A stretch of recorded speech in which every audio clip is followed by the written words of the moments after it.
Good evening and welcome back to the Fate of Drakkenheim. This is the Dungeon Dudes D&D 5th edition actual play campaign. My name is Monty Martin, running our game as Dungeon Master.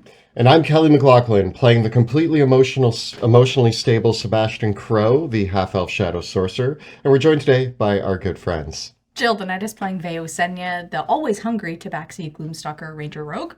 And Joe Gorman playing Pluto Jackson, the not confident fighter. Double negative, tricky. Oh.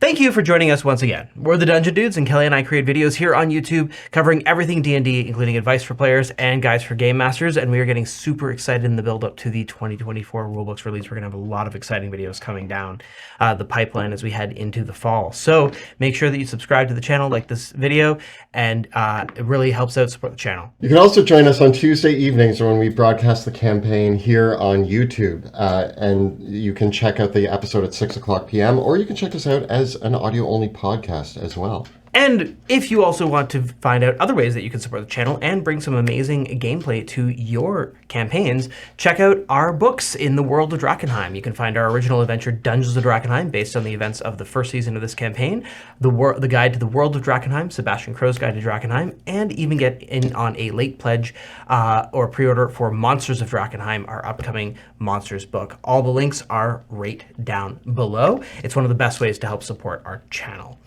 With that, let us return to the world of Drakkenheim. Drakkenheim is no more. The devastation which fell upon that accursed place left a kingdom in ruin.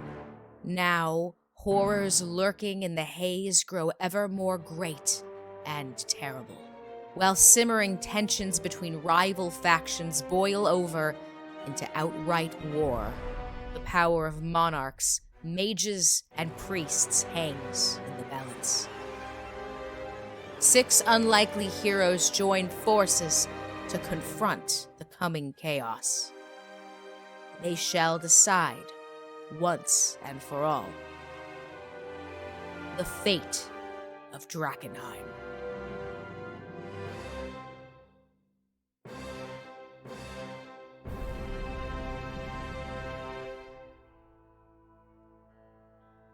When last we left our heroes, Sebastian, Veo, and Pluto were in the matriarchal palace in the city of Lumen, speaking with the divine matriarch and high paladin Uriel Radley about their recent adventures. Having turned over St. Tarna's Bane, the cursed demon blade, to the faith of the sacred flame, and entombing the blade within St. Tarna's cathedral, the faith has extended an offer of a great favor towards the party.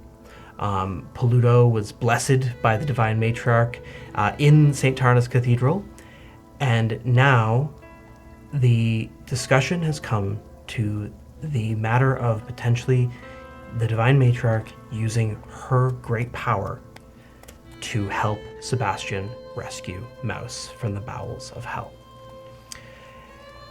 In your conversation, the divine matriarch asked what spirit you would like to retrieve, and the sentence ended with Eliza von Kessel. And there is a moment of silence in the great antechamber. This is an audience chamber in the matriarchal palace, where the divine matriarch typically meets with other powerful individuals, including the Academy Directorate. It is a large circular chamber with several balconies that separate the speakers, your voices booming through the chamber when you speak so that you can hear each other, but also the divine matriarch can be at a good distance from anyone that might be a threat to her. You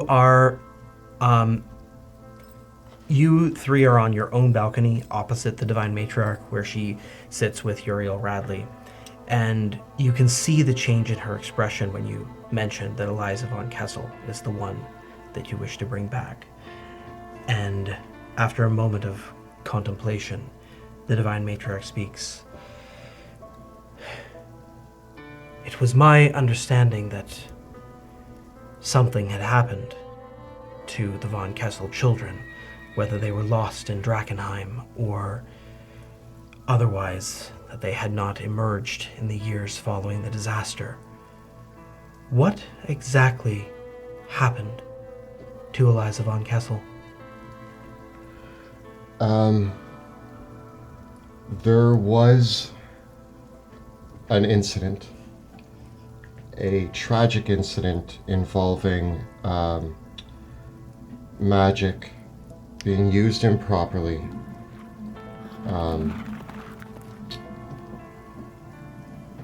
With full disclosure, it was between me and another Von Kessel who were both stationed in the Amethyst Academy at the time for training.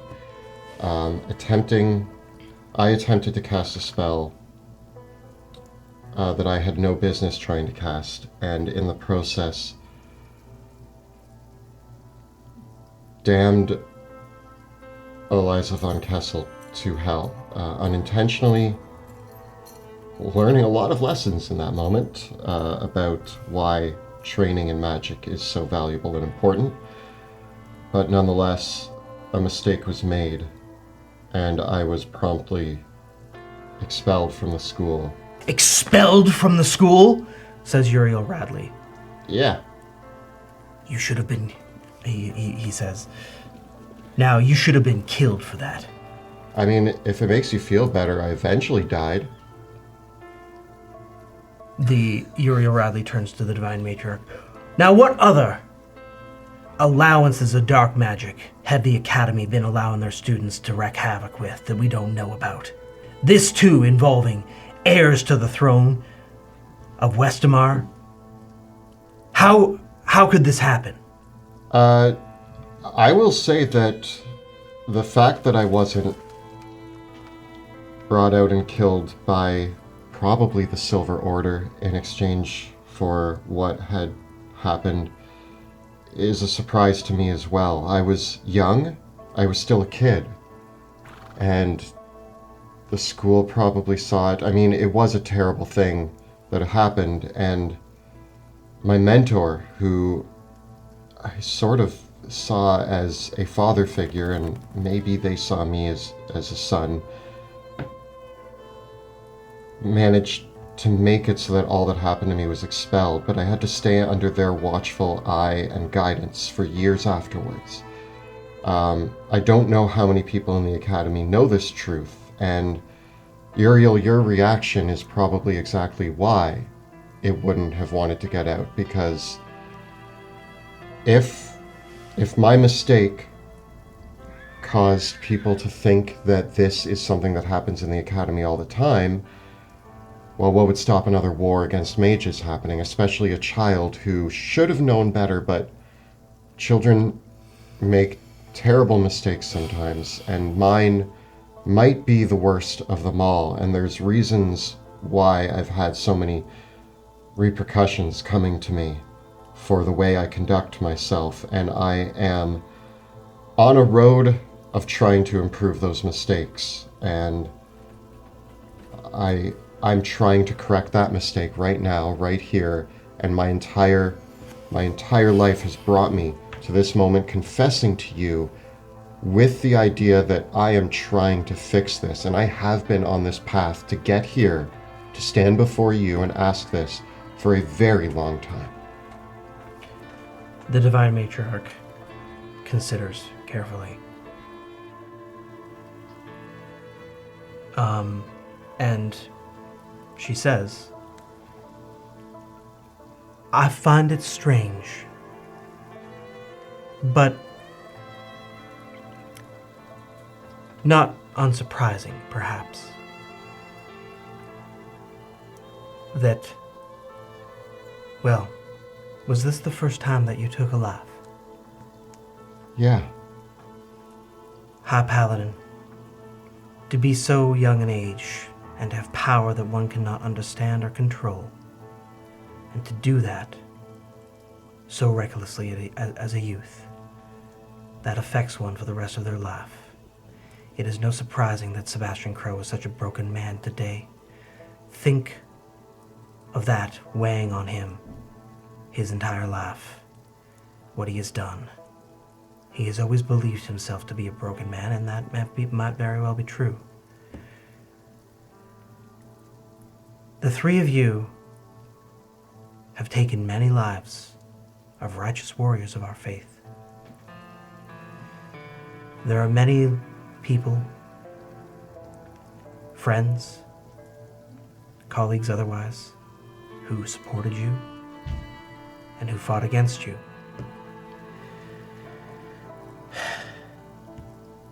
One cannot erase the mistakes of the past, but by turning to the flame you can walk in the light. And maybe one day those shadows won't cling to you anymore. Now,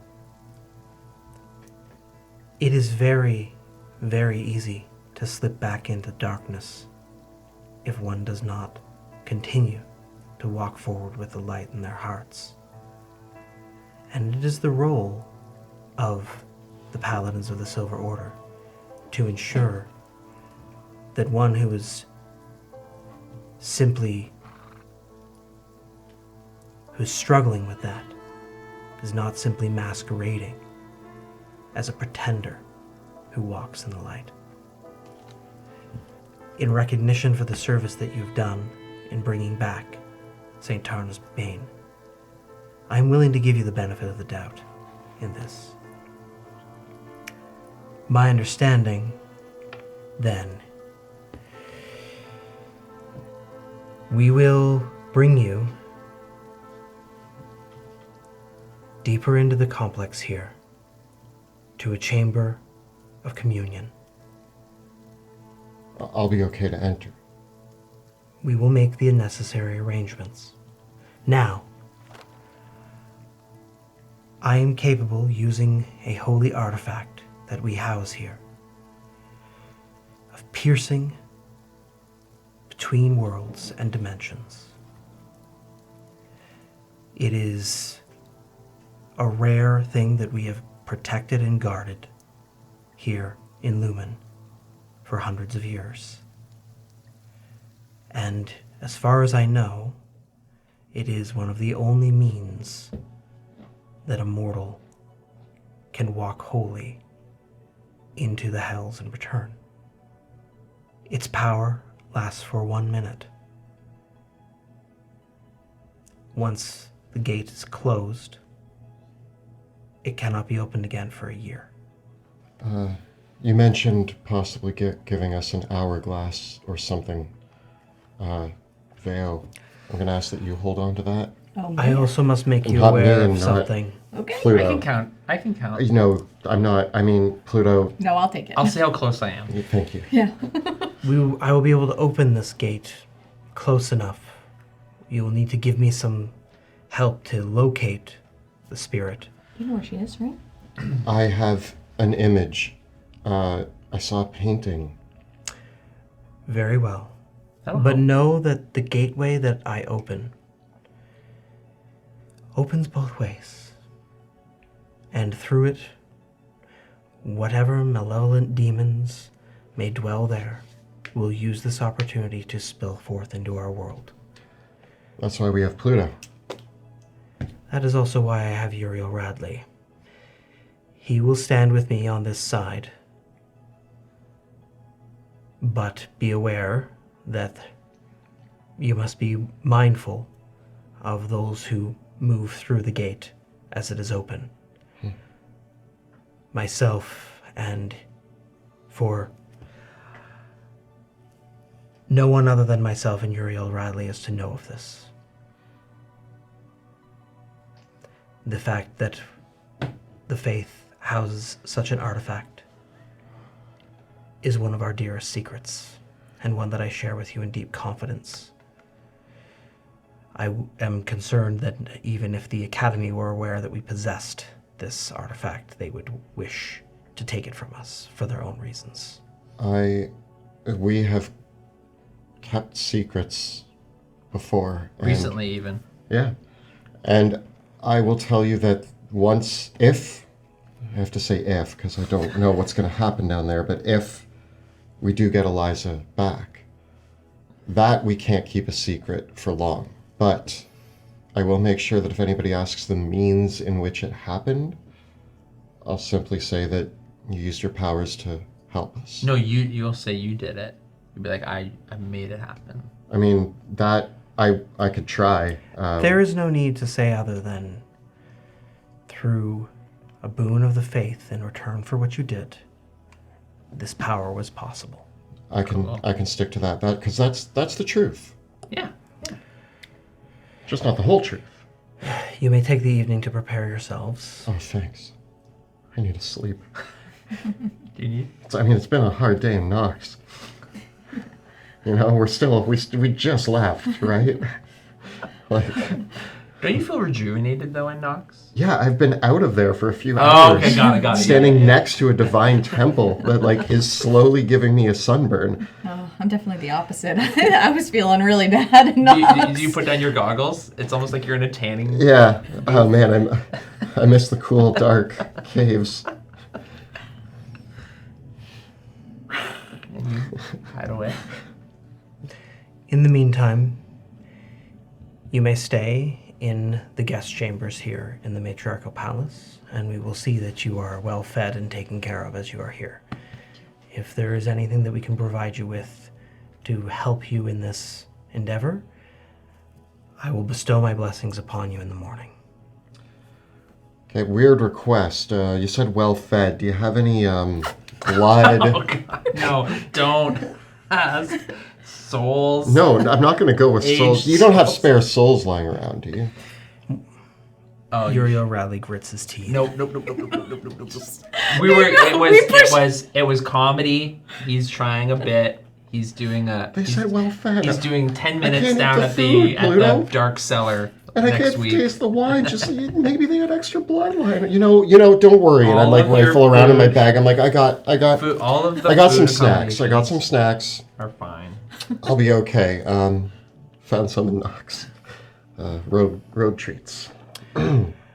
Well, with that, you are guided by one of the attendants to the guest chambers of the Matriarchal Palace, which are sumptuously appointed chambers with each with their own vistas that look out over Lumen and the Cathedral of St. Tarna.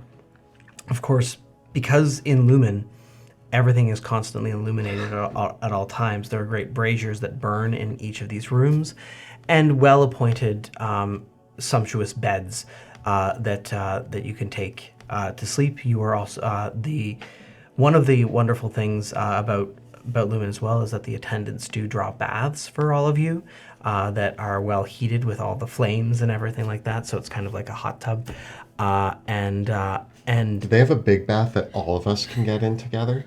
they kind of bring out like individual bathtubs for each of your Okay. rooms because you're all offered an Couldn't do individual a room. pool. I mean, again, they're giving us 3 rooms. I think that we would be fine with 1, but Well, I thought we'd slumber party and chat about things tonight. Yeah, no? Like, yeah. Yeah. Sleep yeah. with our... We always do that. 2 of the 3 rooms are untouched. and we do all cram into 1 bathtub together. We're splashing water. I'll just and hang out at this... I don't want to... Baths. Ooh. I splash water on you. Look, as a newly anointed member of the Sacred Flame, I have now been several hours of divineness. Is that how you're going to start every conversation now as a divine anointed? As the baptism really taught me something about myself. It got rid of all of my body hair, and so now I'm clean. Like it's just smooth. Prove it. We just had a bath together. Prove it. I'm really glad I wasn't the one being baptized. I can imagine Yeah. what that would look like. Ugh. Really truly, I think after speaking with Saint Vitruvio, You spoke to Saint Vitruvio? Yeah. Was it Vitruvio or somebody else? Wasn't it Saint Tarna. Saint Tarna. Who did I talk to? Saint Tarna. Yeah, I talked to Saint Tarna.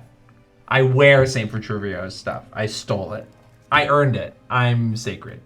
Look, the point is is that after talking to Saint Tarna, I get all my saints mixed up. I don't know all the history. I'm still reading through. You are not judged on your worst day. You will be judged on your last day.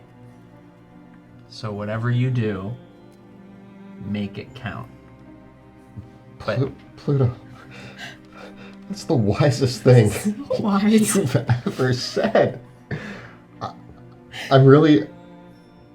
I know that we may have chosen different paths, but I'm really proud of you. thank you.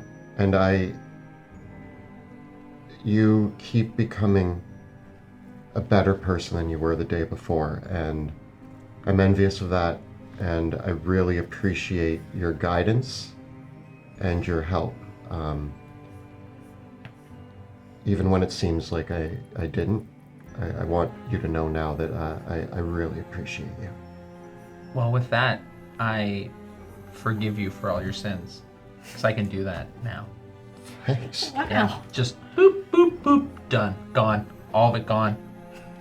Forgiveness. Total clean slate. It's like a pardon. You too, you know what? Dun, dun, dun, done. Wow. Wow. Yeah. Yeah. You're welcome. Thank you. I might do it again later. If you do anything bad. Just tell me. I'll clean the slate again. I'm pretty sure I have that power. That was one thing that they were pretty confident in. They're like, after you're baptized, you just give pardons. So you're pardoned within the sacred flame. I don't think that's how that works. That's but, exactly how it works. And you can now go forward knowing that everything has been forgiven. Uriel Radley just hasn't gotten the memo yet. That's all. Sebastian doubts this, but Sebastian also just enjoys the feeling that he's having right now too much to worry about how untrue Pluto's statements may be. Look, Saint Tarna taught me a lot in the... it was either we spent a millennia together or several seconds, or it was an oil delusion. But either way, the thing that I really took away from it is that these mistakes that you hold on to, they're not you, you know?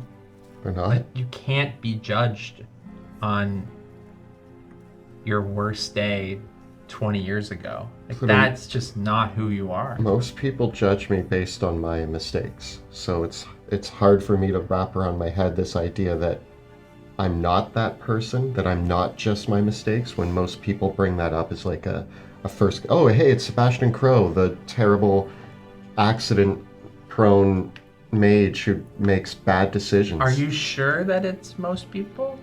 Or is it you? And be honest with yourself.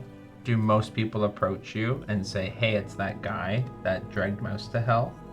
Or is it, hey, isn't that one of the most powerful mages of the Amethyst Academy carrying a staff of power that retrieved the Bane of Saint Tarna? Like, which one? Because maybe I think some of these people aren't the mirror that you think they are. They're not showing you what you believe is the worst thing. They're showing you something else, and maybe it's just hard to see it. Pull down your goggles. Who is this guy? I know. It's the oil dreams. But I think he's right, Sebastian. Like, do you think me and Pluto would have, if we had judged you, again, you say it's everyone, like, we wouldn't have gone through all of this if we thought that you were that person. I know that I shouldn't listen to a word Kat says, but she said that I manipulated you two into following me. And I threw that back at her, saying that she was using that as a manipulation tactic against me, which I know is true, but she knows what to say to feed my issues. Yeah. And, you know, that's something that I'm afraid of, that maybe you guys just follow me because I convinced you that I'm something I'm not. But what you're saying is that I am that something, and what I'm not is who I think I am. Which is bad.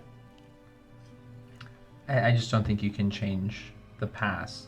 I mean, maybe you can with magic or something, but the thing that I know I can change is the future. Yeah. The past has been written. The future is to be written. Yeah. We So, get to write our own future. We get to make those decisions together. Yeah. Then let's write a good future. Is there anything that you guys would like to get ready for tomorrow? We're going into hell. Yeah. I get my stock cool- of your potions and scrolls, and I'm gonna make sure my robes are nice and clean. Do they protect me from hell? no. Oh god. Can you like combine robes? Like, can you be like Yeah, you can Pluto wear the the robes White? with your armor. Yeah. like you have a white cape and a white what's the thing called? Like the sash on your base? Yeah. Belt? I think it's more you have like a flowing fabric. Yeah. It's like a skirt thing. Yeah, Like your going skirt. around. You have a white skirt, Yeah. white cape, Yeah. Pluto the White. Pluto the White. Pluto the White. Wise. Did you try to combine wise and white? Pluto the not so grammatically correct. So on that topic, take stock. Make sure you know how many potions you got. Make sure you know what you got, what gear you have. Can you fill me up with shields on my ring? Absolutely. What I actually You last- can do that? What lasts Yeah. a minute that would be impactful? we might need something like Fire Shield, but I don't like. Can we get access to something like Fire Shield? The Divine Matriarch might be able to help you with a few things. But we can ask her in the morning. Yeah. Because maybe something like a potion of invulnerability, because something like that would last a minute. I have 3 potions of greater healing. I have a potion of water breathing in case there's water in hell. Is there any magic that can make the night seem like 48 hours? So I can read this book. I just really want to educate myself with this book that I have. That's a question for Monty. You'll joking. need to spend the time, I'm Have afraid. you not? You haven't had a moment of time to Not read? 48 hours of pure reading of It's manual. been a lot. We've been doing a lot. Vale might also be a slow reader. Yeah, it's true. I am a slow reader. It might actually take me more like 72 hours to read this. Aw. Would you rather have it as audio? Because I found that the picture book version that I got is Oh. much more helpful. Yeah. Oh, if you want man. someone to read it to you, maybe that might help. I just I really could read it like to you. graphic novels and not I could read it to you in minor illusion images. There you go. story time. Anyways, I have a manual of flesh golems, but it requires a lot of money. we have unlimited, don't we? And a lot of time, so I could build a flesh golem, but I don't think the Divine Matriarch will be happy if I waltz in. Where'd all those serpents go? Yeah. We had 17 on staff. Everyone is happy with what you've got in your inventory? I would love to get a potion of invulnerability. Is that something that they have access to? Roll a d6. I'm gonna roll a new Sebastian Crow d6. It's full of darkness. 6. There you Okay. go. Darkness wins. There, And the light. with asking one of the Flamekeepers attending, there are a few potions that they do have available, and they can bring you one of those, as well as 2 potions of Supreme Healing. Great. I don't need Supreme I'm okay on Supreme. Yeah. unless. How are you on? I have 2 I have no Supreme. You Take take them. them. And as I our have two. final bit of preparation, Oh. you guys get to level up. No. No way. Way. Oh my gosh! Okay. I did not see that coming. Is that because we're gonna die? No. So this brings you now to level 18. 18. Ability score improvement? What do I... Or a feat? Oh no, what do I do? Oh, I just get improved combat superiority. I'll take it. So what does Pluto get for 18 levels of fighter? So, as a battle master, my D10s have now become D12s. Oh, those D12s are finally getting some love. I get to finally roll a D12. It's a 1. Okay. But I might switch out one of my maneuvers. I think I can do that. Yep. Every time you gain level. I'm gonna switch out a maneuver because that. And Handy. what is Veo taking? Yeah, what do you get? So I took another level in Rogue. So you are 13 levels of Rogue Yeah. and 5 in Ranger. So that does mean that you now have a 7d6 sneak attack. And then, so I get a feature called Versatile Trickster. I think that's part of my Arcane Trickster subclass. And it says at level 13, you gain the ability to distract targets with your mage hand. As a bonus action on your turn, you can designate a creature within 5 feet of the spectral hand created by the spell. Doing so gives you advantage on attack rolls against that creature until the end of the turn. Oh, that's pretty good. Yeah. Free advantage on it with the bonus action. If I use my mage hand, yeah. And then I get an extra spell. I think I get to choose another spell. Can you cast your mage hand as a bonus action? Oh, I actually think you get 3rd level spells as an Arcane Trickster now. I think I'm going to take Eldritch Adept. I do get 3rd level spells. Yeah. And what are you going to take? I'm trying to decide here if I want another augmentation of my Eldritch Blast or if I just take Eldritch Mind to have advantage on concentration. That one's a checks. great one. I mean, I would say that if you're going to take that, you should just take Warcaster. Because Warcaster gives you more bennies over... That's true. Yeah. That is true. Yeah, but theme. True, but also not... Meh. Yeah, what are other cool... They're probably... Because I really do like this idea of Eldritch Adept being my further... Eldritch Sight, Eldritch Spear. Eldritch Sight allows me to cast Detect Magic at will. I was thinking, what's Misty Visions? I don't think it's very good. Silent Image, no. Are you taking another level of Warlock or Sorcerer? Sorcerer. Okay. So Sorcerer 16. Okay. Oh, I can take Lance of Lethargy and knock enemies back and slow them down with my Eldritch Blast. That might be cool. Yeah. Okay. I have to check and see if... Do I get new spells? I actually don't think you learn a new spell at 16th level as a sorcerer. You would have to retrain. You get another sorcery point, though. So I might... Yeah, actually I'm going to do Major Image. Okay, cool. Alrighty. Your preparation's complete, and your hit points increased, and you're leveled up. I don't think your proficiency bonus is going to go up ever again. I think you're all at +6 proficiency bonuses now. Alrighty. In the morning, and it's a strange sleeping in Lumen. Everything is very bright. Is there any way to can we put up curtains? I got spare goggles if you all want to wear a pair. Sunshades. Something Yeah. to I want the original goggles. It is considered bad luck to block out the lights of Lumen. Before we go into hell? Yeah, I'm just gonna staring right at the big brazier in my... Not too directly! You don't want to damage your long-term vision. I don't want bad luck! I mean, you can always do the thing where you put a pillow over your head and one under, or just get a sleep mask. Okay. We get a long rest? Yes, you do. Thank you. In the morning, the attendants prepare for you a hero's feast. What? And the Flamekeepers, they prepare for you a hero's feast, and it is, it's pretty amazing. And is it a hero's breakfast? It is a hero's breakfast. So waffles, pancakes, eggs, bacon, sausage, all of the above. beans. I can't eat any of it. Coffee, orange Important juice. to have a balanced diet, so fruit cups. Fruit cups. fruit. Yeah, yeah. In Breakfast pizza. Waffle bar. Yeah, in Illyria, a very popular breakfast is they don't necessarily call it a breakfast burrito, but it's kind of like flatbread with beans and some meat and some eggs, and then you wrap it up, and so it's kind of sometimes with some cheese or some other things. So vegetables mixed in there. Very popular Illyrian breakfast. Yeah. And there are many citrus juices and coffee, of course. Illyrian food is pretty spicy sometimes, so they do mix lots of things in there as well.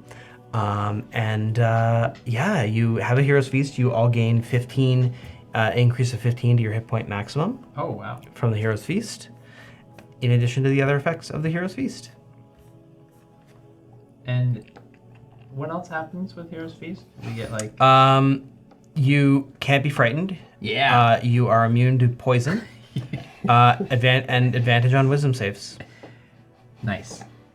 With that, the attending Flamekeepers guide you into deep within the matriarchal palace. Hey, Phil. Into the towards a place that is known as the communing chamber. No, all Flamekeepers are Sandy. women. This hall is a place where the divine matriarch and powerful Flamekeepers typically conjure celestials and other divine agents to seek their wisdom. But you can tell that as you get closer to this chamber, it is also more and more fortress-like in its construction, deep beneath the other. It's kind of on the far side of where it's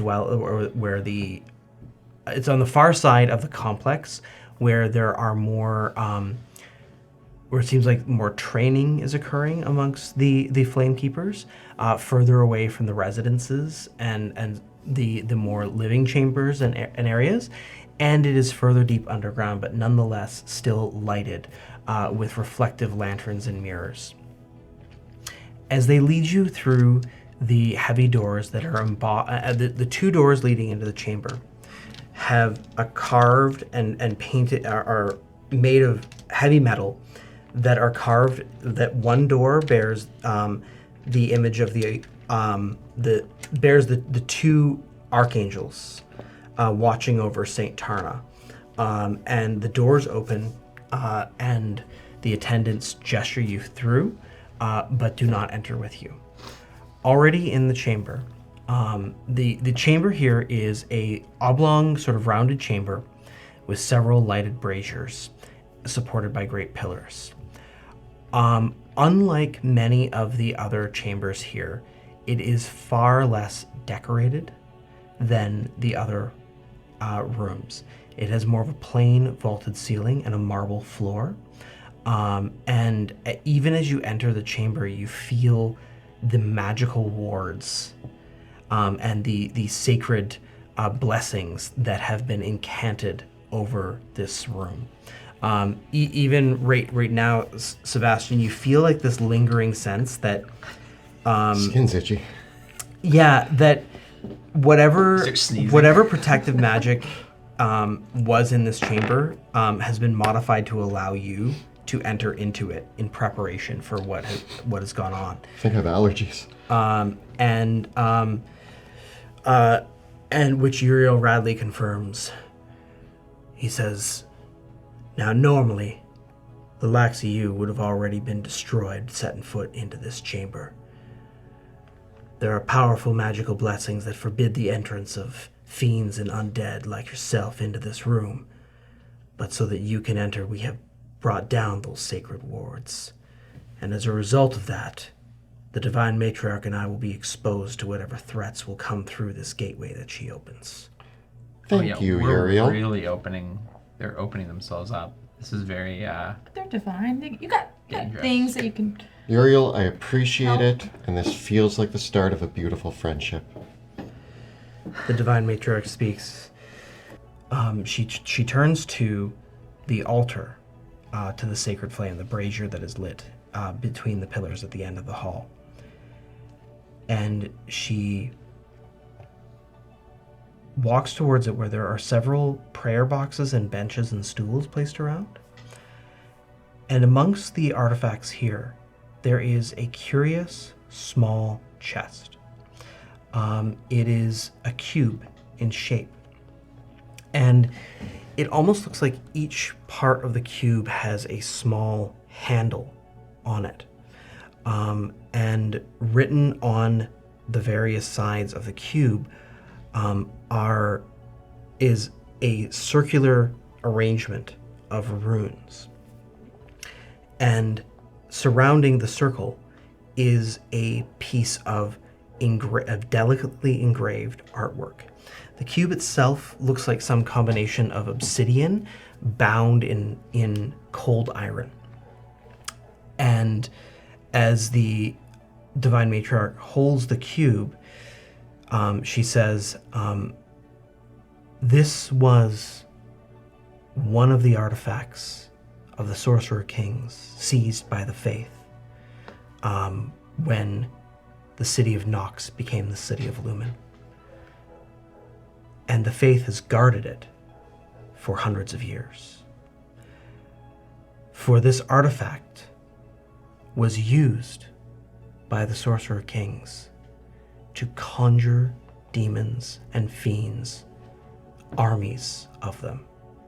For even in even though its power could only be used once a year, in that 1 minute, with proper preparation, almost an army of unstoppable demons could be pulled through into this world. And she shows how, in fact, each of the faces of the cube, the inscription and artwork on it shows a different world. And in fact, as she moves it around, she explains this gateway. The various Sorcerer Kings had all experimented with ways that they could add to its power. This, turning it around, this could open a gateway to the Fey realms, this to the Shadowlands, this to the elemental planes, and this one. But these two faces were never finished. It was on this face that the Sorcerer Kings had planned to open a way to the space between worlds. But that face has never worked, at least as far as we know. This final one of the Sorcerer Kings had intended to invade eternity itself. Fortunately, that gateway never worked. But this one, to the Hells, became their most potent tool. Is eternity another plane? I don't know much about it. Some believe that eternity is a place where righteous spirits, before they knew of the flame, were sent to dwell, and it is a place where we believe the angels come to us from. But it is even beyond my power for us to enter there, and no mortal who has gone there has ever returned. Sounds divine. Might be why they don't bring it up in Paradox Castle. Perhaps not. For us, it matters not. Or I just got expelled before I learned that, so that's... For us,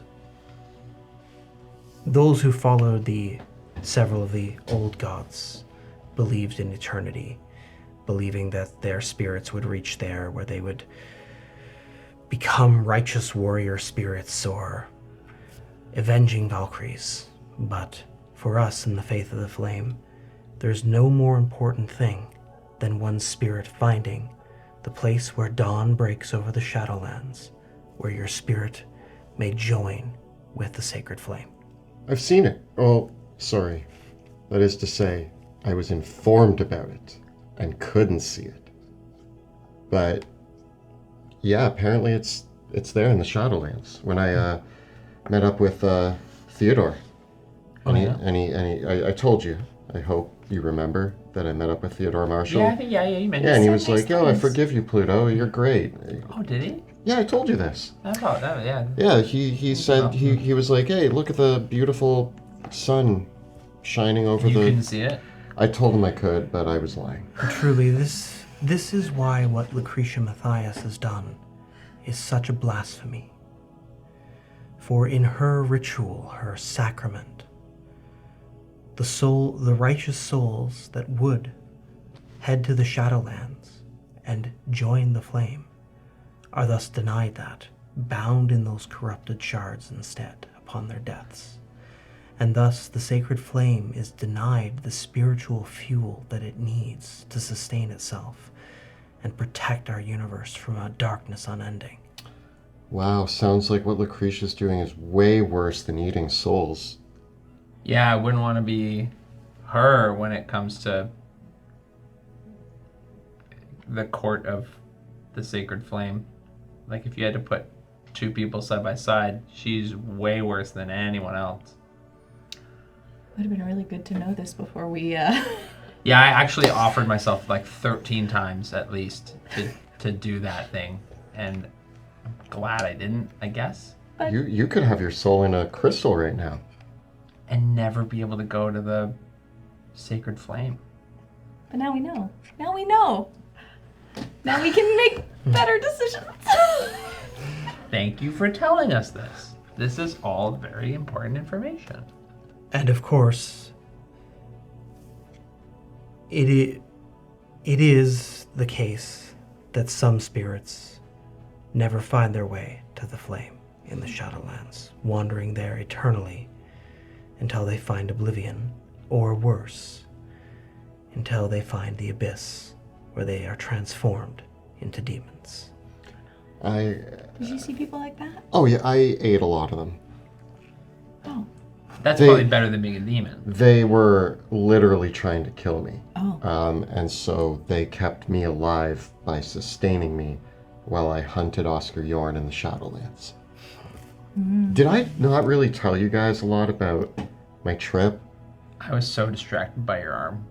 Like, I probably missed most You mean of this it. arm? Yes. Uriel Radley shakes his head.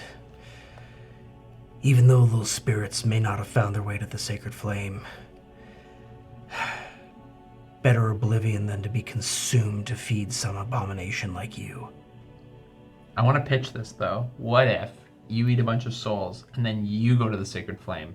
Then technically they go to the sacred flame? Yeah, so I'm saving them. Hypothetically. And Uriel, if you had gone to the Shadowlands, I mean, I saw a lot of great people down there that were fighting off evil, vengeful spirits. If you try to tell me that you would go down there and a bunch of evil spirits try to tear your soul apart and you wouldn't fight them back? As I said, better oblivion for those souls. Potatoes, potatoes. Tomatoes, tomatoes. Anyways. The Divine Matrix says, stop this. We need to focus. We must get Mouse. Or, no, what's her real name? You can call her Mouse. Eliza. Eliza. Eliza. Gotta be in a good Take my mindset. blessing upon you. Yeah. And she casts Aid, upcast, giving you all, increasing your hit point maximum by 40. We get a level up, we get Hero's Feast, and we get Aid. That means that this is going to be okay. Yes. So 40 more. It's like 55 total? It's temp HP for that one. No, it's real. It's Oh, hit really? point maximum Hit point maximum. increase. Yeah. Both are maximum? Yeah. They Right. stack. Yes. And we've done then- videos about this. I know. Do that one. Yeah, just add 55. I wish that I could support you with other magic, but my full concentration will be required to maintain the gate. Oh, although, actually, I can Lord Commander seal this. Oh, yeah. Yay. Okay. That's the temp HP There on it top of is. the double. Yes. Yeah, okay. And I say in a booming voice, "We've got this, guys. Let's go find Mouse." So long. Not like, We're in a small room, man. yeah, we are. And it says it has to be booming. How many temp HP? 20. 20. Can you share that with Uriel Radley Yes. and the Divine? Yes, I Matriarch? can. Yes, I can. They 12 allies that I can see. They gain 20 temporary hit points, and while they have them, they gain advantage on attack rolls and saving throws. Nice. It says a bellowing command clearly audible within 300 You've feet. got this. to me! It's your fault for standing beside me as I bellow it. Yeah. Right in my ear. Okay, so we have a lot of bonuses as well to keep track of here. Yeah. Oh, sorry. So what else does aid give us other than just the temporary hit points? Aid's just the hit points? hit points, Okay. but with Hero's Feast and your command, that's we're cured of all diseases and poisons. We're immune to poison and being frightened. We make all wisdom saves with advantage, Yeah. and we're making all attack and Saving throws with saving advantage throws while we have with temp advantage HP. while we have temp HP. While you have 10 HP. Yep. Okay. I will forget those promptly as soon as we roll initiative. Yep. And Looks like I got poisoned again. and Uriel Radley, in this moment, you feel that he acknowledges your presence, and looks at you as allies in this moment, and you feel his paladin aura while you're in this chamber. His powerful aura of victory washes over you, and while you are in this room, it doesn't extend across to the other side, but while you are in this room, you have resistance to all damage and advantage on all saving throws as long as you're within 30 feet of Uriel Radley. Wow. Uriel, you want to come with us? No, I know you have to stay here. I'm it's going to be fine. remaining here, Yeah. and anything that you can't prevent from getting through that gate, it will have to get through me. Smart. It's okay, we probably have most of it covered, so you can just clean up the scraps. Can we just make sure that when we come back through the portal, just don't douse us in radiant energy because we will have Sebastian with us. Just a reminder. Yeah, the radiant wash. Yeah, Okay, Let's please not no. turn that faucet on. I want to opt out of that. The Divine Matriarch holds the cubic gate in her hands. You got She your says, timer ready? Now, we will need to locate where Lazavon Kessel is. I can speak her name, and that will help me find where she is. But, Sebastian, you need to tell me about that day. We need to focus together on what happened to her. Follow her footsteps so I can open this gateway as close as to her where she is as possible. Place your hands on the gate. Now tell me, where were you that day? We were in Paradox Castle. There's a common room. I think it's usually on the 3rd floor, sometimes the 2nd. It's a common area, but one that not a lot of the students hang out in. It was late on a Wednesday, and me and Kat were hanging out. We had been hanging out for a while. Her sister wanted to tag along that night, and we both said that wasn't a problem. We went to the common area and were showing off our magic to each other. I was trying to impress her. We got talking, trying to one-up each other, egging each other on, and then she mentioned to me that she had always been fascinated with demon summoning spells, and that she thought that they were really cool, and that anybody who could pull one of those off was really something in the magic world. So I'd been doing some reading, because she had mentioned that before a couple times, and I really wanted to impress her. So I'd been doing some reading on magic that was way above my skill level, but I thought summoning a lesser demon seemed easy enough. I knew the incantation, I knew the verbal components, I knew the material, I knew what it would take, and I'd been able to cast a few cantrips and a few first level spells, and I thought, well, there's no time like now to try. So Eliza was curious too. She got close as I conjured sort of an eldritch magic in my hand. Kat, looking on, seemed impressed. She said something to me. I can't believe you're doing this. This is incredible. Keep going. So I pushed harder on the magic, and I managed to open a rift, and we were all taken aback in that moment. It was incredible. We were all so mesmerized by the power of this magic, and I think in that moment of sort of shock and awe, my concentration waned. As Just- Sebastian continues to speak and tells the story, just a pause, you see the runes on the gate beginning to twist and turn. and you hear this kind of clicking and clacking and spinning of the various plates on each face of the cube. And behind Sebastian, mirroring the runes, this gateway begins to open up. And it shimmers with an image that is showing the scene that Sebastian describes. Do you want to continue? And just for a moment, my concentration faltered, just in the awe of the moment. And just for a split second, but then something started to come through that rift that I had opened, and I tried to shut it down. I tried to stop. Everything goes really fast at that moment. Something comes out. I switch to using my cantrips. I shoot a firebolt at it. It doesn't do anything. I think I miss. I panic. The rift starts to close, and whatever the creature was grabs Eliza. Cat's screaming for me to stop. I'm trying to stop. I've lost control of the spell. And finally, I conjure enough strength to close it. And when I do, I realize that it's just the two of us standing in that room. Eliza's gone. The creature's gone. The rift is gone. Cat just stares at me in horror. And I hear footsteps in the hallway coming towards us.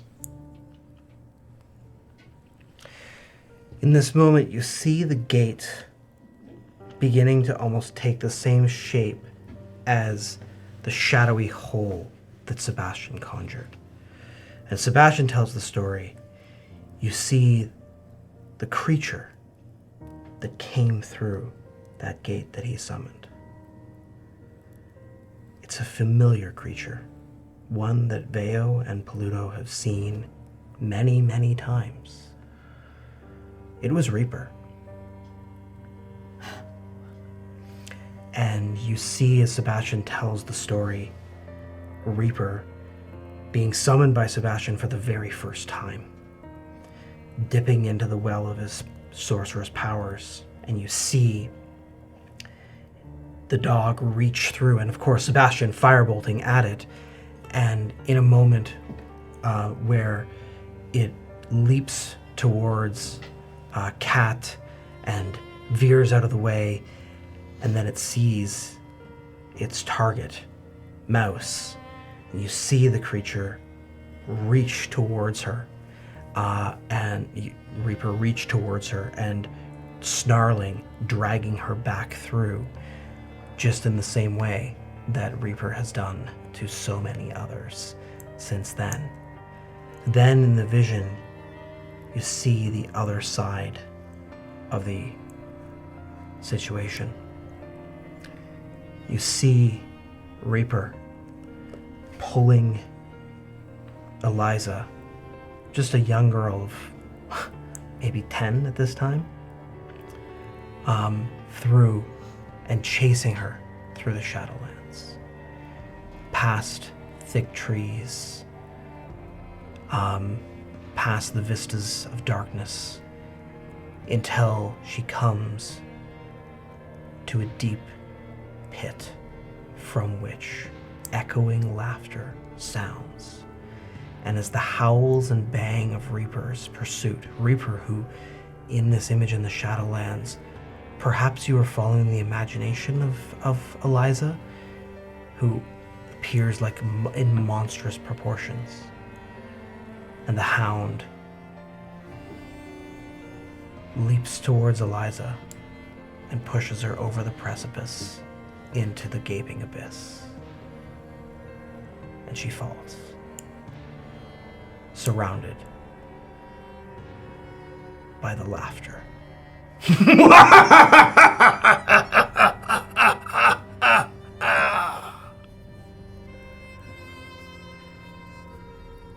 The gateway flares with fire and shadow, as it opens up.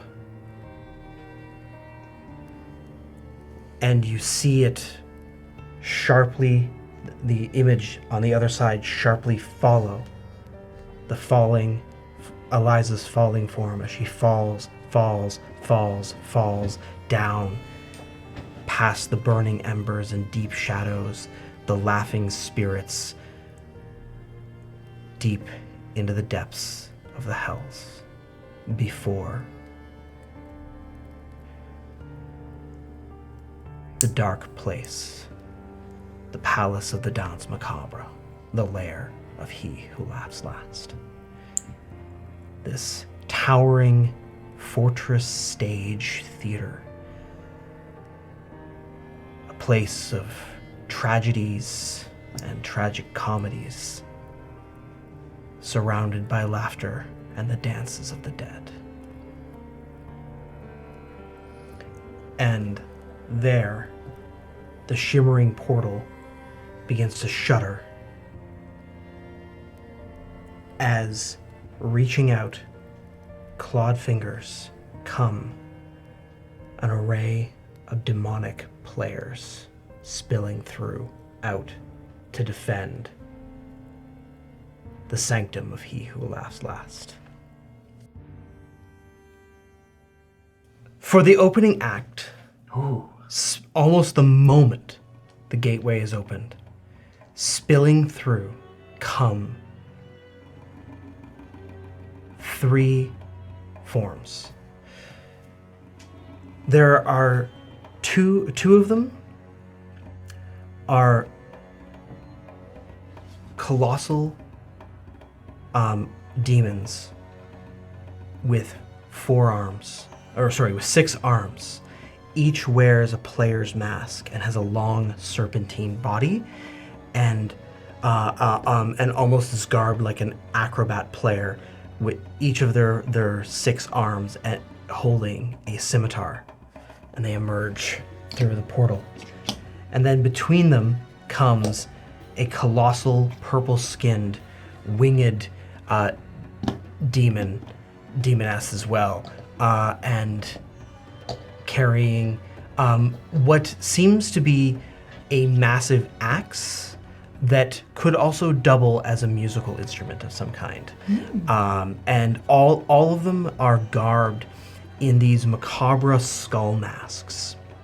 That one side is grinning and one side is frowning, and they're made of polished bone of like 2 grimacing skulls that have been smashed together, and then they're otherwise garbed in sort of tight-fitting black clothing that almost has a bit of a shimmer behind them as they move, and some of them will parts of their garb have these kind of black and white checkered patterns across them, almost like a harlequin's garb, and so there's almost like a clown-like or acrobat-ness to them, but it's all in that sort of like dance of death sort of costuming, and so we can roll for initiative.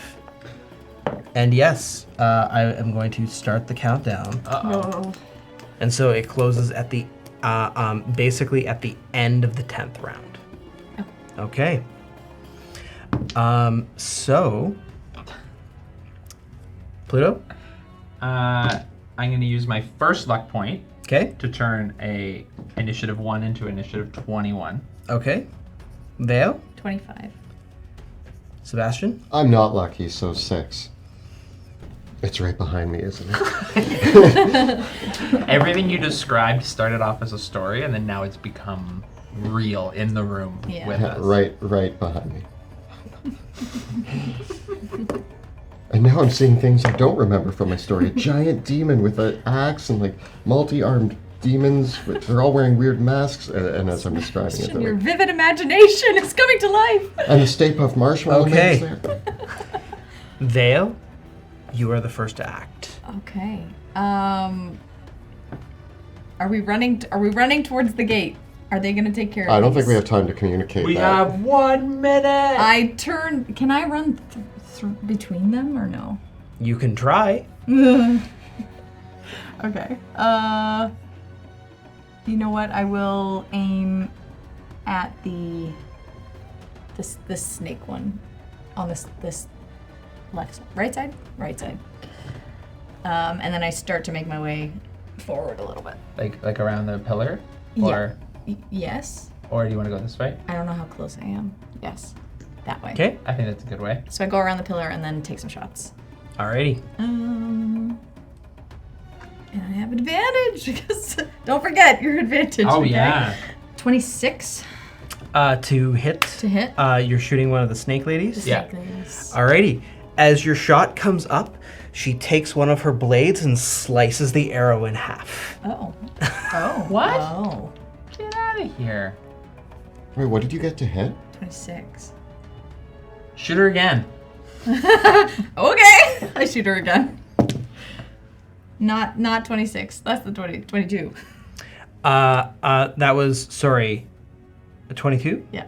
Okay. Having parried the first shot, you're able to shoot enough that the Merilith doesn't get to parry this one. Okay. reaction. And then I get one more on my first turn. This is double crits. Oh, wow. Okay. Wow. Okay, so I mean regular crit. But okay, now I gotta do a lot of mathing. Okay, so this is the crit that I'm rolling for. Okay. Oh yeah. Oh god. That's a lot of sixes. I can see sixes from here. So it's before it's 60. Okay. Okay, plus 36 on the dice. So So 96. Damage. Yeah. And that's one So- of your attacks. that's the crit one. I still have one Okay. more to do. Yeah. Oh, sorry. Add 10 more for sharpshooter. I Okay. did not. So 106 damage. Oh And god. your last attack? Because one round, right? yeah, One yeah, turn. yeah. 25. Okay. The Merilith is grievously wounded but not killed. It's 131 damage. Yeah, 131 damage. And she deflected the first. yeah, So she deflects the first shot, and then you get her like right in the. I don't know. just what like happens. rip like the second shot just is like a rippling gut wound that if this was not a demonic creature that kind of doesn't have a normal physiology would be just like killed. Cool. All right, and then I'm going to just move behind the pillar, but I know it's not going to do much. Okay. Alrighty. Pluto, it is your turn. I am going to run up to the big guy Okay. and I'm gonna swipe at him. Okay. With Ignatius!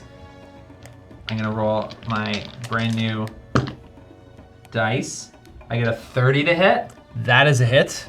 I get a 25 to hit. Also a hit. And I forgo my third and final attack and use Commander Strike. And Veo gets to shoot again Oh! using her reaction. I mean, yes, I will. Who do you want to shoot? I will. You can keep going and you get a D12 And I get on the damage. on the damage. Okay. And you have advantage. And I'm pretty sure you can sneak attack again. Yes, you can. Oh. Yeah, because its sneak attack is once per turn. Okay.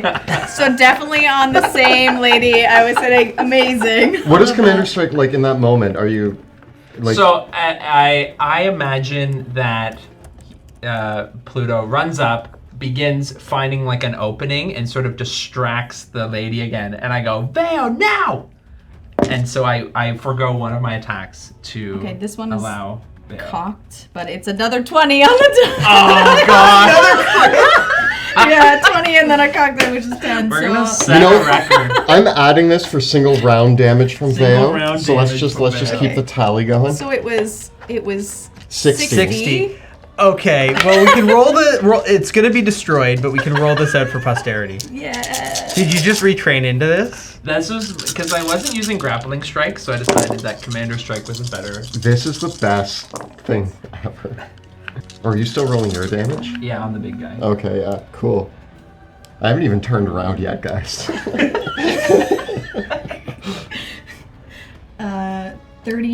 4 on the dice, so Okay, it's destroyed.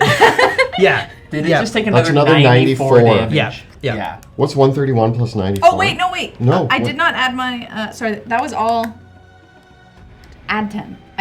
The initial, I forgot to add. 104 damage. So another 104, so that's Okay. 235 damage. It's destroyed. Keep forgetting sharpshooter. Goodbye! 235 single round damage. Having one of her attacks parried, for the record. This almost says that if it wasn't parried and I had done, Yeah. well, Yeah. yeah. And I got a total of 70 damage On the big dude. okay, on the big one. Alrighty.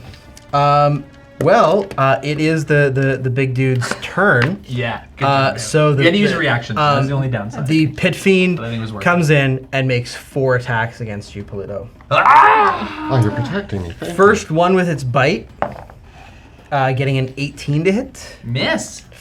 Okay. One with its claw, getting a natural 1.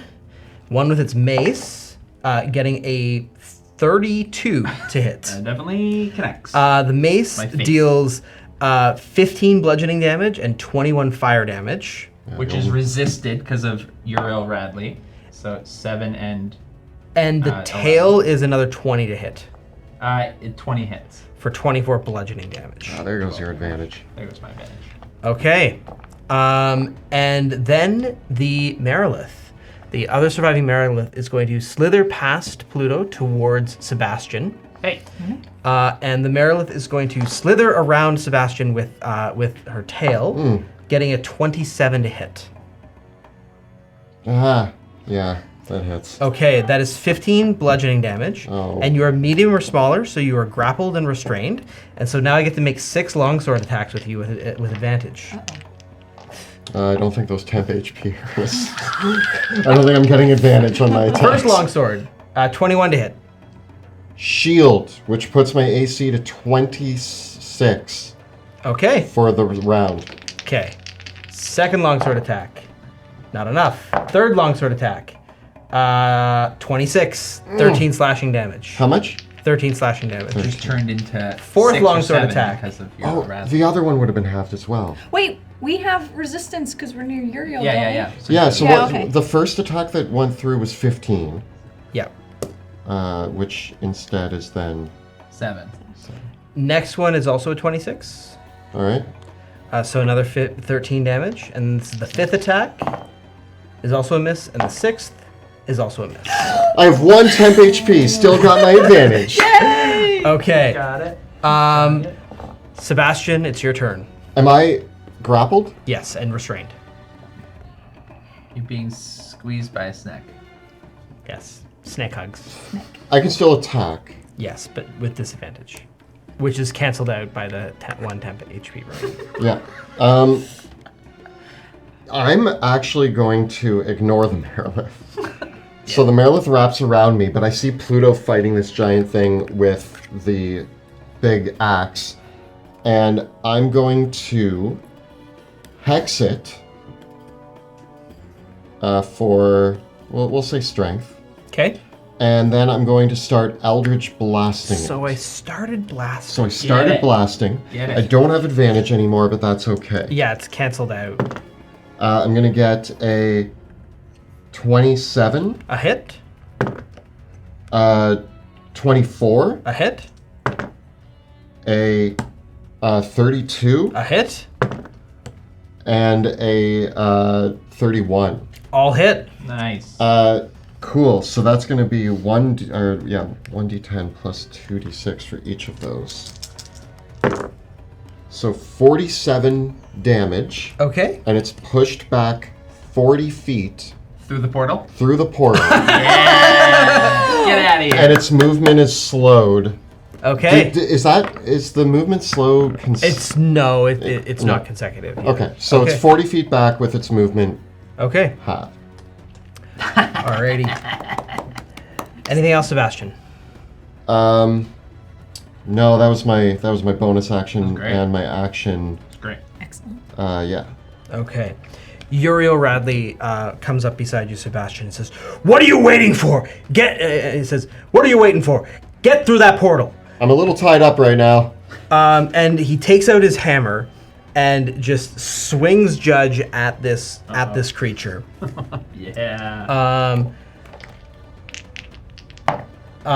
Smashing into it, and it has to make a strength save or be knocked prone, which it is knocked, pushed 10 feet away and knocked prone. Does that release me? Yes, it does.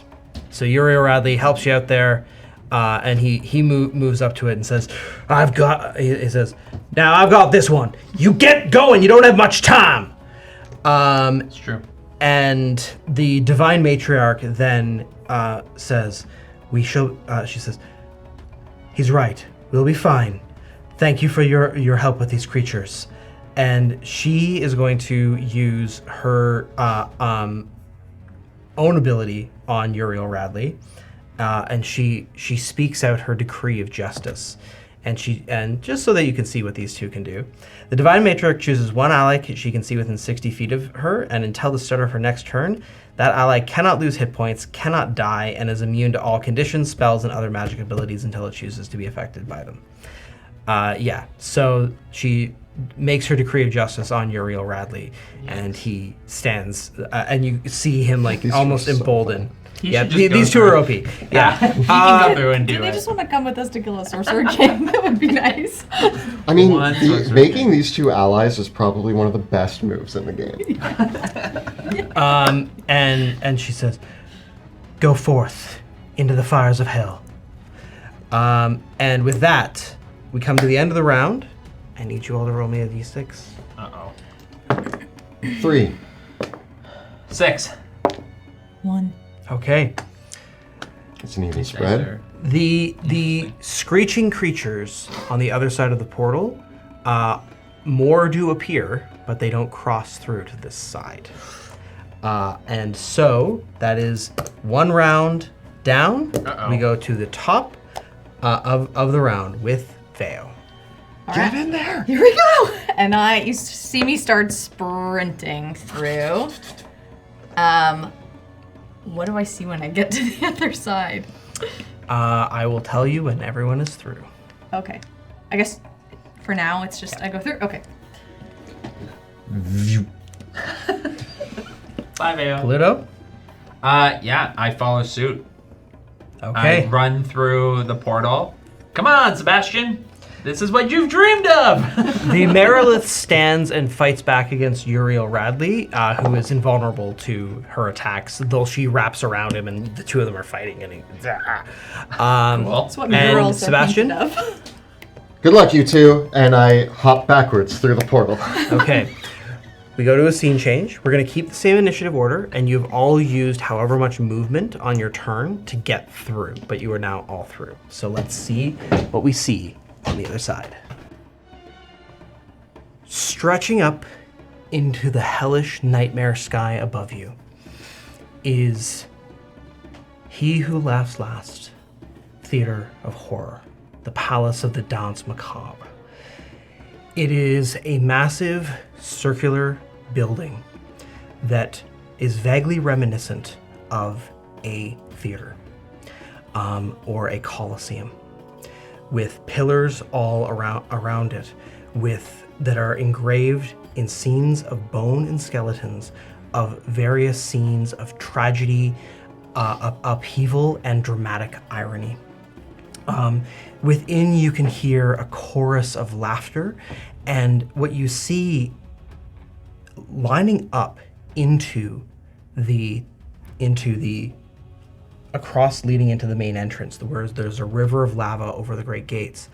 There are various spirits that are trudging forward, even through the forms of others, the souls and the petitioners that have been sent to He Who Laughs Last, to sit forever in the audience, watching the cruel joke playing out before them over and over again. The sounds from within, you know that sound of cry laughing? Where it is like that kind of mode between laughter and tears that all souls cursed to he who laughs last live perpetually within. That sort of unstoppable state where you can't help but laugh, where the laughter is almost painful and the crying doesn't stop. And that sound echoes through amidst the blistering heat of the hell around you. Flying overhead of the great theater are several winged, horned demons, the stagehands of he who laughs last, the dark ushers to our play and scene. Whatever play or tragedy is currently playing out, who can know? But before you, running against the stream of spirits heading in to the theater, you can see a small girl. She herself, like all the spirits, is wearing a mask. For all the spirits here that walk in, they are all wearing these half face masks that cover their faces and kind of have this like elongated, almost duckbill-like bottom to the mask, and she is wearing one of them. And as she rushes out, several forms appear up from in front. There are several great and monstrous hounds, each reminiscent of Reaper but burning with fury. And holding onto their chains are three forms. They have flayed skin, and their bodies are wrapped in chains that connect them to the collars of these creatures. And there's just a moment where you gaze at their at like the faces underneath the chains, and it's almost like they have Sebastian's face. As the small girl runs forward, one of the hounds lashes out towards her, and she cries out, "Help!" And then beside her, holding back the hounds, you see there are two other figures. The first is a 12-foot tall man that holds a morning star in one hand, and he swings it to kind of ward off the hounds. And as he swings around, you can see the stubs of angelic wings on his that are still attached to his back, the tattered feathers still pulling off where his wings once were. The fallen angel that is standing over the child like a guardian. And beside her, armored head to toe, is a knight carrying a flaming sword, who also is holding back the dogs. And one of and she turns to the girl and says, "We'll try again. We'll keep trying. This might be the time. I feel it. We'll get you out of here." And the three of them are just at the edge. What? And so, we will continue our initiative order, the initiative that we rolled, starting with Veo, and you've used the movement that you've used to get through this pool. So I think I was moving 30 feet to get to it? Yes. Okay. Yeah.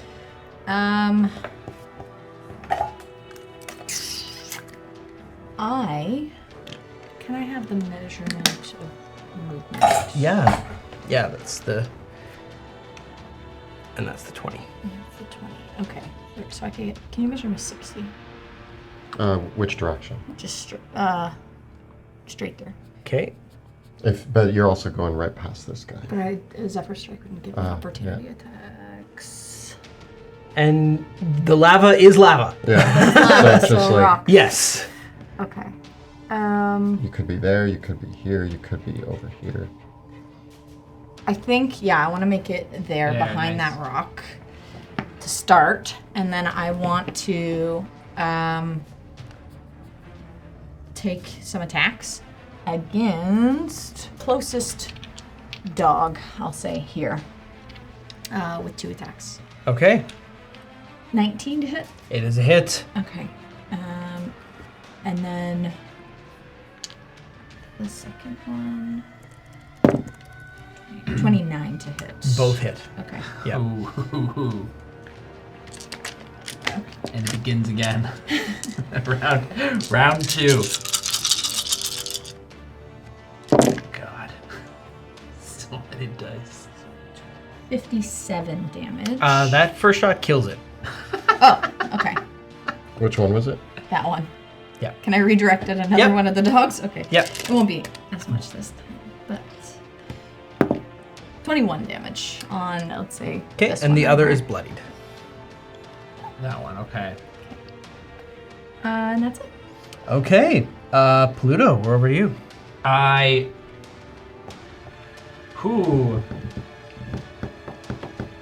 So there's just a man, a 12-foot tall man with ripped off wings, Yes. and another woman, we assume is a woman, but wearing full Full plate armor and carrying a flaming sword. That's so cool. And they're helping. They appear to be helping The masked little girl. the masked little girl. We got some allies. I run in. I'm gonna run in. So I have probably about 15 feet of movement left. Okay. I don't have much left because That's half of You'll have Yeah. half of that. So I'm gonna run up and I'm gonna dash Okay. all the way up to that big guy and get up in his stuff. Alrighty. I'm here. You're there. I want her. And that's my turn. Okay, that's Pluto. All right, the Pit Fiend. And the Pit Fiend laughs and says, "The show's not over yet. You're more than welcome to join the audience and take your seat." Rah! And it bites you, Uh-oh. getting a 30 to hit. Hits. It claws you, getting a 32 to hit. Yep. It maces you, getting a 20 to hit. Hits. And it tails you, getting a 21 to hit. Do you have any Yes. shields? I do have a shield. I mean, up to you. I just was wondering. Can I shield 2 of those? Okay. So that would, the bite and the claw still hit. Oh, yeah. So the claw does 17 slashing damage. Remember, you are no longer in Radley's aura. And the bite bites down for 22 piercing damage, and I need a Constitution saving throw. He bit me. Let's try the new dice. I get a 15. Okay. You feel Uh-oh. the draining. Can I Indomitable? Sure. Indomitable. I get a 16. Okay. You are burning Uh-oh. for in this case 6d6 necrotic damage. Excuse you? Yes, Excuse this is a burning necrotic bite. Flesh eating. Yeah. My robes did nothing. And you are also enfeebled while What's you are that burning one? in this way. What's that Means you have disadvantage on strength, ability checks, saving throws, and attack rolls. Strength. Yes. I like that one. Yeah. Okay. Oh no. You can use Okay. an action on your turn to. Alrighty. That will just be the Pit Fiend for now. Sebastian. Ow, it bit me. Oh, what's worse is I can't get up to you. Wait. No. Get to the little girl, who What? I assume is Mouse. Pluto, you got this? It's biting me! It's eating me alive! You got it, buddy. What's my range here? Jugular! Okay.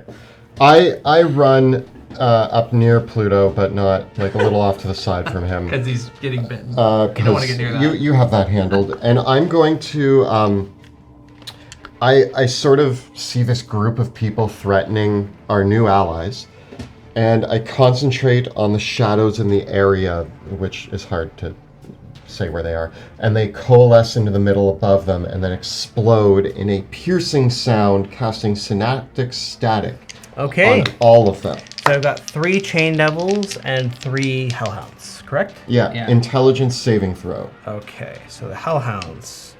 Oh, they're not going to do well. All the hellhounds fail. Yeah. And the chain devils. What's the DC? 20. Okay, so. Wow. So even with magic resistance. Oh, one gets a natural 20. One of the chain devils gets a natural 20, but all the others fail. So everybody fails. Kablamo. Look at you. That'll be 29 Psychic damage? psychic damage. Okay. So the other 2 undamaged hellhounds are both bloodied. The one that was bloodied is destroyed. And then they all are synaptic static.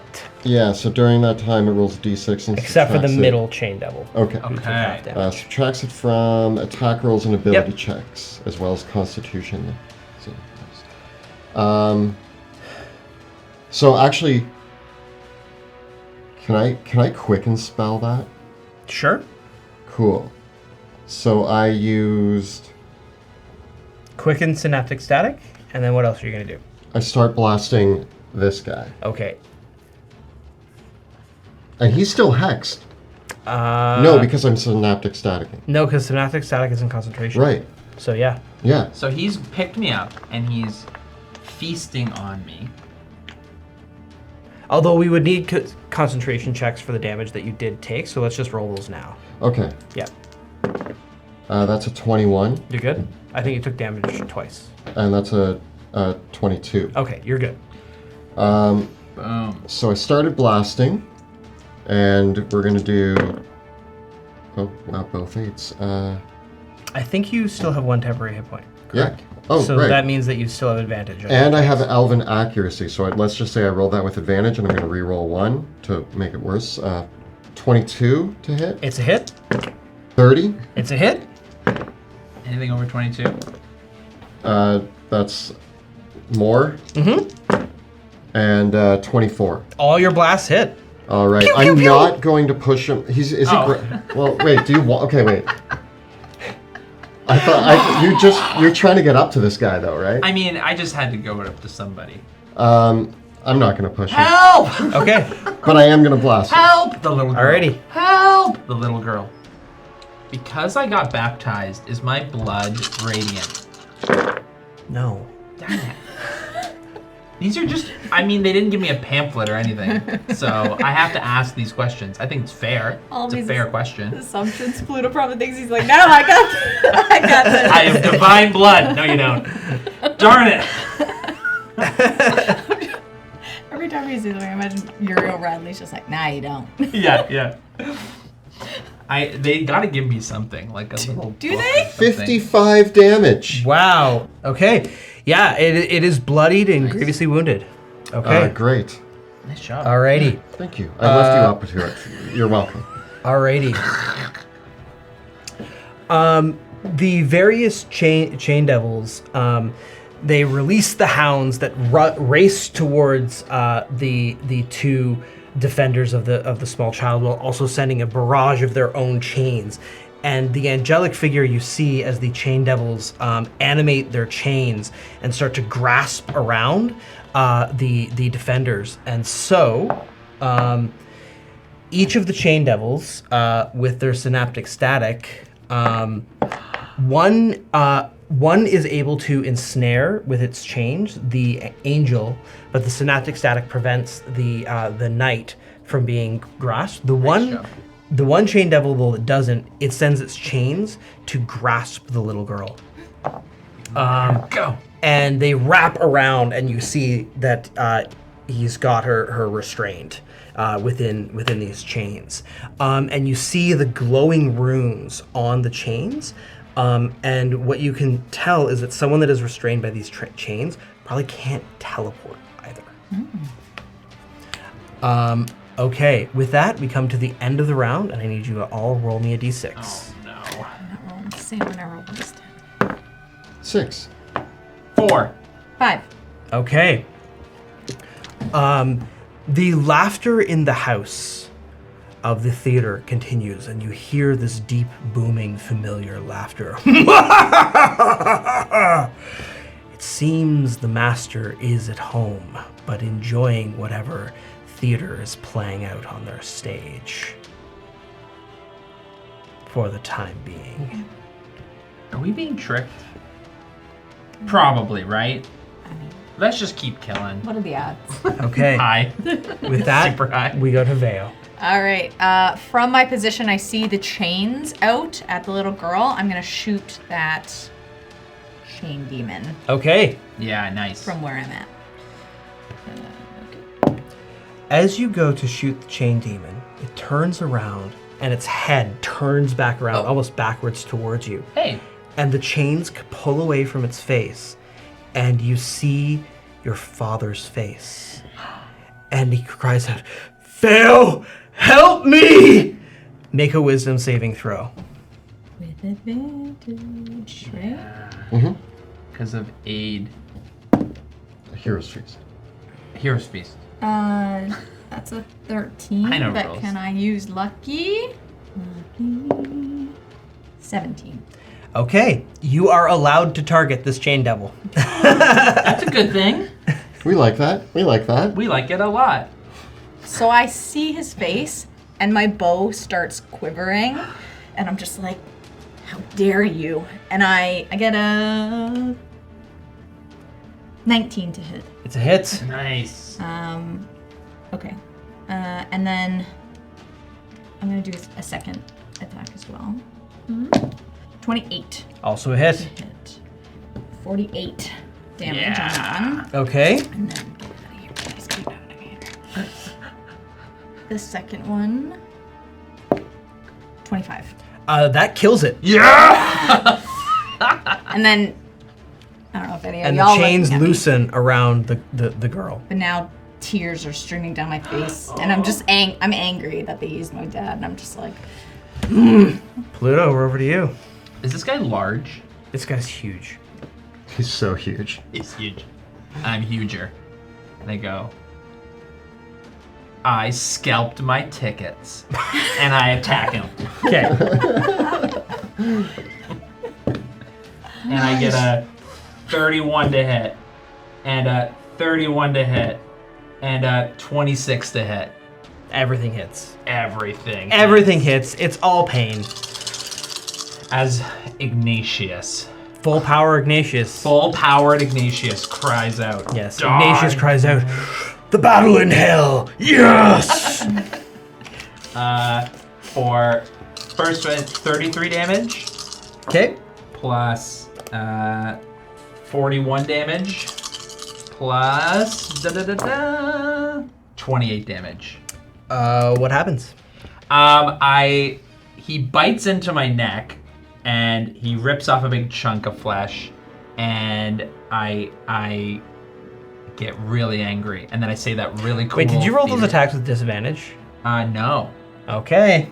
Do I have to roll them all? Oh, I do have to roll them again, don't I? Yeah. Okay, so I had a 15, a 15, and a Yeah. no, sorry, a 16, a 16, and an 11. So 16 is a 27. Still hits. 16 becomes a 19, Still hits. and an 11 becomes a 22. Still hits. Okay. Okay. Do I lose damage on it too? No, none of your damage is affected. It's just disadvantage. Okay, so even though he bit me, actually, I imagine he picked me up, and I just start. Stabbing into its face. Ugh! Yeah. And it collapses, burning into I ashes. chop off the arm as it falls to the ground. And do you want to move or do anything else? When do I take he dead? 66 damage? At the end of your turn, unless you spend an action to extinguish the flame. It's dead. Yeah. woo. You just took on a pit fiend like by yourself. Well, I helped. Yeah, so what happened was I was baptized recently, and then pit fiends became basically like killing snowflakes. You say it's like blood spraying out of your neck. Necrotic flames consuming the wound. And I run! Okay. Lava. And you take, from the burning, you take 21 necrotic damage. Gotta get that looked at. Yeah. Okay. I am one with the divine power and the evil. It Pit flows Fiend has through been my veins. destroyed. Sebastian. All right. I'll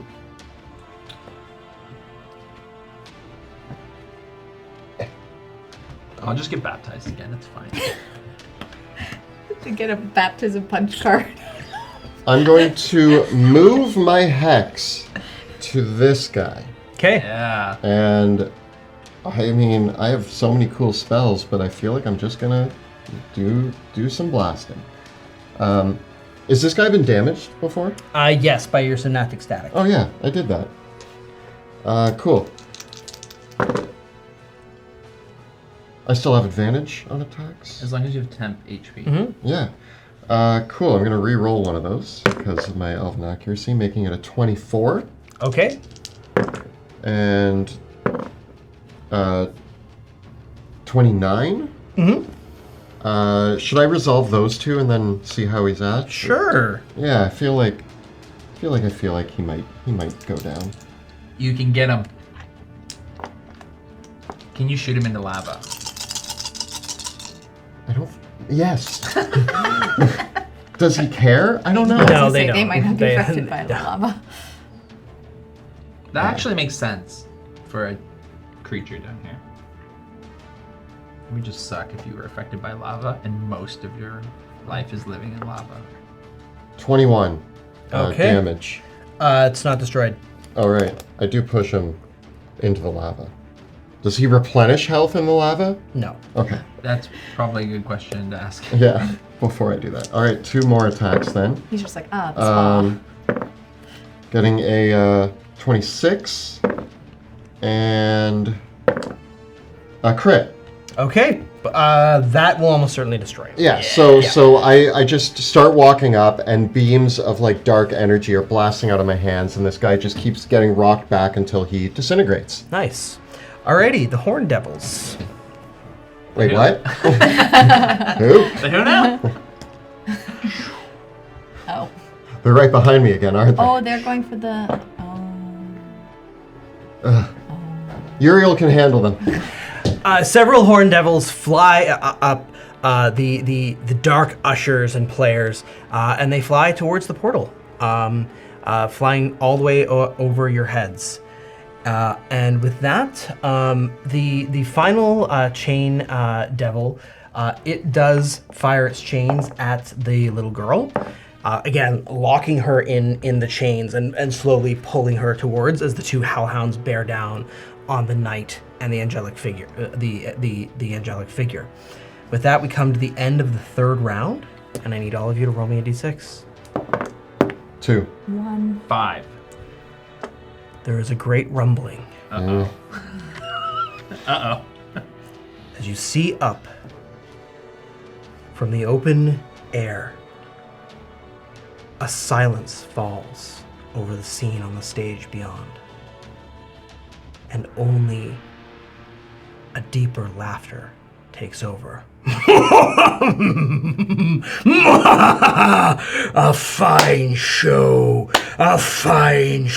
indeed. But the true act is just beginning. As he who laughs last flies up from the theater and descends down to enter our scene. And that is where we'll end for the night. Oh no! Hey, it's your guy. That's my boss. That's your guy. Have you been sending him souls?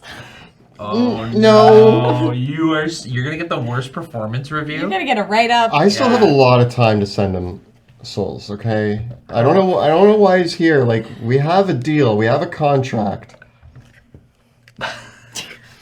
So this thing comes out of nowhere. Yes. No, flying up from the theater and then in. He was watching the play. But now the real show's beginning. It's far more interesting. Oh my gosh. He's big. Is he larger? Is he large? He is gargantuan.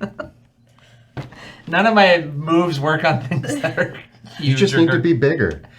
Yeah, make me bigger. I got rid of that Oh, okay, fair. Oh. a long time That is ago. the scariest. This is the scariest fight we've had. I actually didn't think you would interject. I thought we were cool, man. My bad. Just the dice. Alrighty. Well, a big thank you to our amazing cast, Jill, Kelly, and Joe, for playing tonight. Wow. We will see how this play continues next time. And a huge thank you to Kyle for all of his work, both behind the scenes and editing Kyle. all these episodes. And a huge thank you to our Dungeon Master, Monty Martin. Yeah, I love putting on this show. that our PhD theater guy decided to make Hell a theatrical performance. Yeah. Seems appropriate. Yeah. Yeah. So good job on that. Good depiction.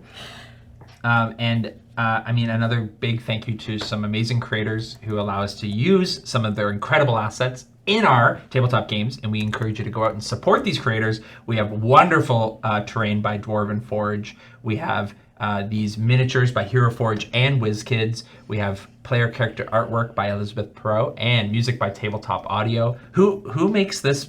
This is by WizKids. WizKids with the demonic presence. Excellent. Oh, so good. Don't forget to look at the links below for our Teespring store where you can find all of your favorite Dungeon Dude shirts, including what's the worst that could happen. Well, This is it. this isn't the worst that could happen. No, I think I actually think that we've been in worse. Well, I don't know. Who knows? Who Anyways, knows? check out bit.ly/Dungeon Dudes merch. And you can bring Drakkenheim to your game table. Our books, Dungeons of Drakkenheim, Sebastian Crow's Guide to Drakkenheim, and the late pledges pre-orders for Monsters of Drakkenheim featuring Pluto Jackson's Compendium of Monster Slaying are all available down below. It's one of the best ways to support the channel by picking up our books. Also, if you want to help support our channel, you can join our Patreon, which has an exclusive Discord for our patrons, where you can chat with all of us about all things D&D, Drakkenheim, and all of that fun stuff. So if you join our Patreon, make sure to hop onto the Discord and tell us how badly we're going to die in the next episode. Thank you so much for watching, and we will see you next time in Drakkenheim.